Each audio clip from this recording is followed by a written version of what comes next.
लो बच्चों, आज हम लोग पढ़ने वाले हैं कुछ नया टॉपिक जिसका नाम संज्ञा है, जो 2 से 4 मार्क में अक्सर पूछे जाते हैं। इसको पढ़ लेने के बाद कुछ क्वेश्चन भी बाहर से भी नहीं आ सकते हैं। बस इसी का मतलब हम लोग एनालिसिस करके इसको बनाया जा रहा है, तो आप लोग ध्यान से इसको समझिएगा।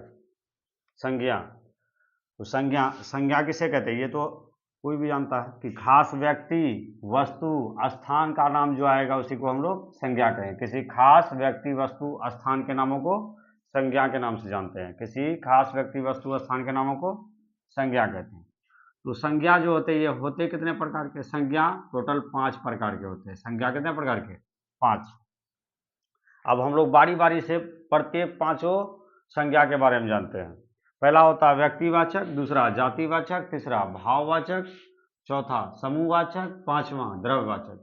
ये 5 संज्ञा होते हैं। संज्ञा के टोटल 5 भेद होते हैं और ये 5 प्रकार के होते हैं। तो पहला हम लोग व्यक्तिवाचक संज्ञा पर आते हैं। तो व्यक्तिवाचक संज्ञा का बात करें तो इसको थोड़ा सा इसको याद रखना है कि इसमें किसी खास व्यक्ति, यानी कोई खास व्यक्ति का नाम आ सकता है, वस्तु का नाम आ सकता है या स्थान का नाम आ सकता है। तो किसी खास व्यक्ति, वस्तु, स्थान का नाम आएगा तो उसे व्यक्तिवाचक संज्ञा कहा जाता है या व्यक्तिवाचक संज्ञा का श्रेणी में रखते हैं। जैसे राम, राम किसी एक खास व्यक्ति का नाम हो सकता है, इसलिए यह व्यक्तिवाचक है। मोहन, मोहन भी किसी खास व्यक्ति का नाम है। पटना किसी जगह का नाम है ना। किसी स्थान के नामों को भी हम लोग व्यक्तिवाचक संज्ञा में रखेंगे। ताजमहल कोई दर्शनीय स्थल है और ये एक ही है, इसीलिए इसको भी हम लोग व्यक्तिवाचक बोलेंगे। रामायण धार्मिक ग्रंथ, वो भी क्या है? व्यक्तिवाचक है। भारत जैसे एक ही है, भारत जो एक ही है ना, इसलिए भारत भी व्यक्तिवाचक संज्ञा के अंतर्गत आएगा। हिमालय, हिमालय पर्वत का बात करें तो व्यक्तिवाचक संज्ञा।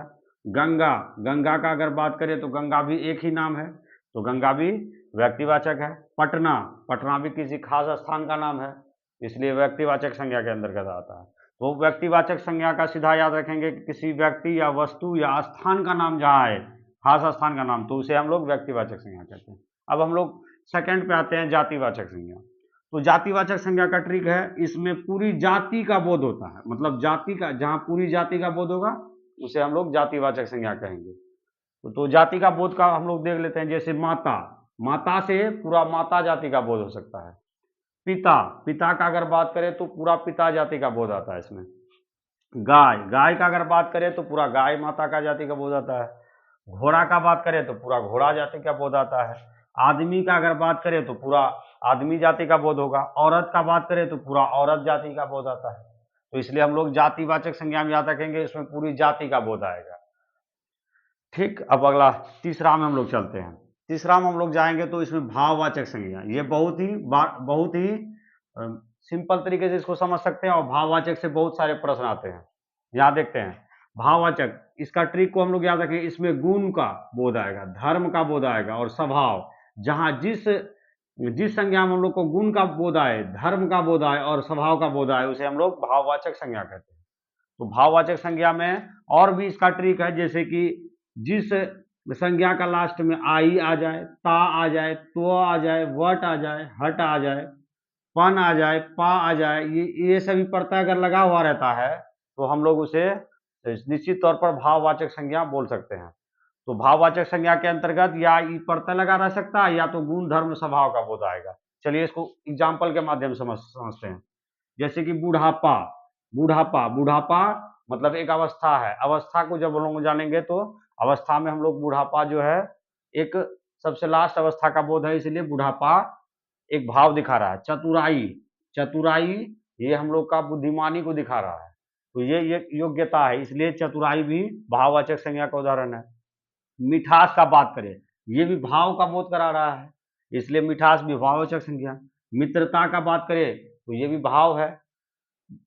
बचपन का अगर बात करें तो बचपन भी एक भाव का बोध कराता है। सुंदरता, सुंदरता भी एक भाव का बोध करा रहा है, ये गुण का बोध करा रहा है सुंदरता। तो यहाँ सुंदरता से भी हम लोग समझ सकते हैं कि ये भाववाचक संज्ञा है। तो भाववाचक संज्ञा को हम लोग आसानी से समझ सकते हैं और बहुत ही कम समय में। अब समूहवाचक संज्ञा का बात कर रहे हैं। समूहवाचक संज्ञा का बात करें तो समूह, समूह से बोध होता है समूह या झुंड। ये मतलब कोई चीज का समूह हो या झुंड जहां दिखाई पड़े, या वो बात समझ में आए कि समूह या झुंड हो, तो वहाँ हम लोग समझेंगे कि समूहवाचक संज्ञा का बात हो रहा है। जैसे सेना, सेना कोई एक सेना नहीं है, मतलब बहुतों सेना वहाँ रहता है, इसलिए इसको सेना क्या है, समूहवाचक है। सभा, अगर सभा का बात करें तो कोई एक आदमी नहीं रहता, उसमें बहुत सारा लोग रहता है, तो इसलिए सभा भी क्या है, समूहवाचक है। मेला का बात करें, मेला क्या के लिए जाते हैं, मेला में बहुत सारे लोग रहते हैं, तो इसलिए मेला भी क्या है, समूहवाचक है। कक्षा का बात करें तो हम लोग आपस में बहुत सारे सहपाठी बैठे रहते हैं, तो कक्षा भी हम लोग का क्या है, कक्षा भी समूहवाचक है। भीड़, भीड़ का बात करें, अगर कोई मारपीट हो जाए या कोई शोरगुल हो जाए तो वहाँ बहुत सारा आदमी आकर भीड़ इकट्ठा हो जाते हैं, तो भीड़ भी क्या है, भीड़ का बात करें तो ये भी समूहवाचक। चाबी का गुच्छा ले लो, और सब कोई भी चीज का अगर गुच्छा का बात करें तो ये भी समूहवाचक है। अगर समिति का बात करें, जैसे कोई चीज का पूजा का समिति है ना, कोई क्रिकेट समिति, क्रिकेट क्लब, ये सब क्या है, समूहवाचक संज्ञा के उदाहरण है। तो अब आगे देखते हैं द्रव्यवाचक संज्ञा क्या। द्रव्यवाचक संज्ञा में जब हम लोग आते हैं तो इसका भी बहुत सिंपल लॉजिक है, अगर थोड़ा सा देखें समझ सकते हैं। द्रव्यवाचक संज्ञा से मतलब ये समझ सकते हैं कि वैसा संज्ञा जिसको मापा, वैसा संज्ञा जिसको मापा या तौला जाता है, लेकिन उसको गिन नहीं सकते हैं, ये बात याद रख सकते हैं। इस संज्ञा को मापा या तौला जा सकता है, लेकिन गिना नहीं जा सकता है, उसको हम लोग द्रव्यवाचक संज्ञा कहेंगे। और इसका भी प्रश्न हम लोग को बार बार आता है। तो देखें, जैसे कि सेना का बात करें, सोना का अगर बात करें, ये सोना जो था गोल्ड, ये गोल्ड जो है इसको हम लोग द्रव्यवाचक संज्ञा में रखेंगे।